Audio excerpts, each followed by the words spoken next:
On Sunday, we had the Russian Grand Prix in Sochi in Formula One. And honestly, it was not the most exciting race I've ever seen in F1. Valtteri Bottas got first place. Max Verstappen got second. Lewis Hamilton took third. Lewis Hamilton was given I guess not one, but 2 5-second time penalties for illegal practice starts, which is just a weird. I don't know. F1 is very tacky. I get it. I understand that's the sport, but it's just frustrating that's the reason you're going to slow down Lewis Hamilton. It's just kind of weird and frustrating. That put Lewis Hamilton all the way back in 11th place in the middle of the race, so he had to chase and get all the way back to third place. And while he pretty easily passed everybody else, you're not going to have Lewis Hamilton outpace Max Verstappen or Valtteri Bottas to catch all the way up to them. And I'm not going to lie, this race really didn't grab me the way other races this year have. I don't know why. At 6 a.m., maybe I was just tired. I don't think so, though. There's never been a race I've watched on F1 where I've been like, why is this not grabbing me? And maybe I'm just subconsciously getting ready and excited for next year, and so I'm not as into this year. I don't know. Now, my favorite part of this race in Sochi was, and I hope Sochi or Sachi, I don't know. I'm not Russian. I have no idea. I've never said that word in my life. Even for the Olympics, I never paid attention at that point. My favorite part of this race, though, was when you had a train of Lando Norris, George Russell, and Alex Albon.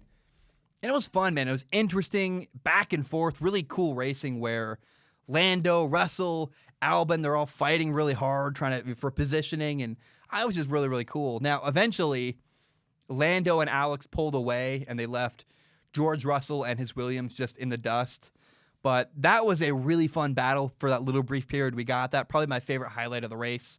It was also pretty cool. Daniel Ricciardo got a 5-second time penalty. And so watching him try to get 5 seconds ahead of the guy in 6th place, I believe it's Charles Leclerc, trying to hold the spot, stay ahead so he could, in fact, finish in 5th place and not lose his positioning due to the 5-second time penalty. That was a fun bit of drama. Now, as you look after this race, the battle for 3rd and 4th place in the F1 constructors standings are really, really the most exciting part of the year. The drivers 3rd and 4th and the constructors 3rd and 4th. Mercedes has 366 points. They're going to easily win F1 this year. Red Bull is 2nd with 142 points. But 3, 4, and 5, 3rd place, 4th place, and 5th place is all really, really close and really, really interesting, where McLaren is in 3rd place with 106 points. Racing Point is in 4th place with 104 points. And Renault is in 5th place with 99 points. They're all really close, and that is going to be a really fun battle down the stretch between these couple teams.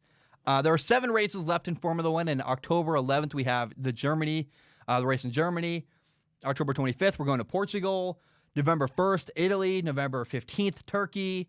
November 29th, Bahrain. That's the inner track layout because, again, later on December 6th, we're at Bahrain again, where it's the same location, different track layout, the outer track layout. And the final round 17 of F1 will be on December 13th in Abu Dhabi. It's going to be a fun rest of the year. It's also worth noting that the battle for 4th in the driver's standings is going to be really fun to follow and track as well, because there are six people battling for 4th place right now. Currently in 4th place, you have Lando Norris with 65 points. Right behind him in 5th place currently of Alex Albon with 64 points. Daniel Ricciardo, 63 points in 6th. Charles Leclerc in 7th with 57 points. Lance Stroll also in 8th, also 57 points, but in 8th place for whatever reason. You have Lance Stroll. And in 9th right now, you have Sergio Perez with 56 points. So a 9-point gap between 4th place in the driver's standings and 9th place. Really, really close, interesting battle. I don't want to put 11 points behind Sergio Perez is Pierre Gasly. He's got no chance, in my opinion, at getting 4th place. I didn't mention him, but I am really curious to watch. If you're looking for drama or interesting down the stretch, what team gets 3rd place in the drivers or in the Constructors' Cup Championship, and what driver is going to get 4th place behind Valtteri Bottas, Lewis Hamilton, and Max Verstappen in the F1 driver standings? That is what I'm excited to watch moving forward in Formula One as the year continues and as we go through the next 7 races in F1. I'm having a blast. I really hope it's good. But if you need something to follow, that is what you should follow as the year concludes.